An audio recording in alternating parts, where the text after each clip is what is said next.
xafladani oo u dhacday si heer sare ayaa waxaa kasoo qaybgalay madax ka socota dowladda Kuwait, danjirayaasha caalamka u fadhiya dalka Kuwait, ururada adduunka iyo dhammaan jaaliyadaha dalalka Afrika ee ku nool Kuwait. sidoo kale waxaa meesha lagu casuumay diblomaasiyiin ka kala socotay dalalka Afrika intooda badan, iyadoo safaaradda Soomaaliya ee dalka Kuwait ay ahayd midda suurtagelisay qabsoomidda xuska maalintaasi, maadaama ay xilligan ay mas'uul ka yihiin safaaradaha Afrika ee ku yaala dalkaas. ugu horeyn waxaa xafladaasi loogu dabaaldegayay maalinta Afrika khudbad dhinacyo badan taabanaysa ka jeediyay safiirka dowladda Soomaaliya u fadhiya dalka Kuwait ahna hormuudka safiirada Afrika ee ku sugan dalkaasi Danjire Cabdulqaadir Amiin Sheekh oo ku hadlayay magaca danjirayaasha Afrika. Danjire Cabdulqaadir Amiin waxa uu mahad u soo jeediyay dalka Kuwait doorka firfircoon ee uu amiirka Kuwait ka qaadanayo iskaashiga iyo xoojinta xiriirka Carabta iyo Afrika, taageerada dowladda Kuwait ay siinayso safaaradaha dalalka Afrika ee ku sugan dalka Kuwait.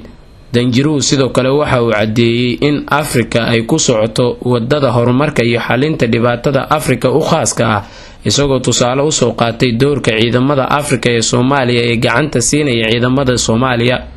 Danjire Cabdulqaadir Amiin Sheekh, safiirka Soomaaliya u fadhiya dalka Kuwait oo hadalkiisa sii wata ayaa yiri: باسم أصحاب السعادة السفراء ورؤساء البعثات المجموعة الإفريقية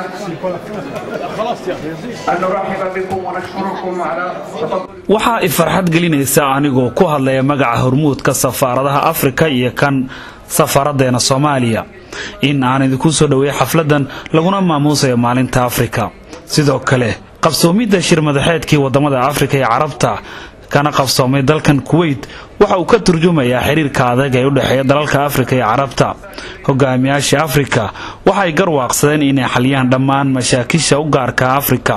tusaale waxa idinku filan ciidamada Afrika ee ku sugan Soomaaliya kuwaas oo garab siinaya ciidamada militariga ee Soomaaliya. لحل الأزمات التي تدور في بعض مناطقها، وقد تحقق ذلك بالفعل في كثير من المناطق بنجاح ملموس. intaasi kadib halkaasi khudbado waxaa ka soo jeediyay madax ka socotay dowladda martida loo yahay ee Kuwait iyo qaar ka mid ah safiirada Afrika ee ku sugan dalka Kuwait. dhanka kale waxaa halkaasi lagu soo bandhigay bandhig dhaqameed ka tarjumayay dowladaha Afrika, iyadoo Soomaaliya ay doorkeeda ka ciyaartay bandhig dhaqameedkaasi. safiirka Soomaaliya u fadhiya dalkaasi Kuwait ayaa kormeer guud ku sameeyay bandhig dhaqameedkii ay soo bandhigeen dhammaan dowladaha Afrika. bandhiga qaybta Soomaaliya waxay ka mid ahayd rugta dadweynaha ee aad u booqanayeen isla markaana ay u riyaaqayeen waxyaabaha ay dhalinyarada ururka ardayda dalsan iyo golaha hidaha iyo dhaqanka Soomaaliyeed ee Kuwait ay soo bandhigeen. ugu dambeyntii safiirka Soomaaliya ayaa u furay martida casho sharaftii loogu talagalay munaasabadaasi. Cabbaas Maxamed Nuur, SNTV.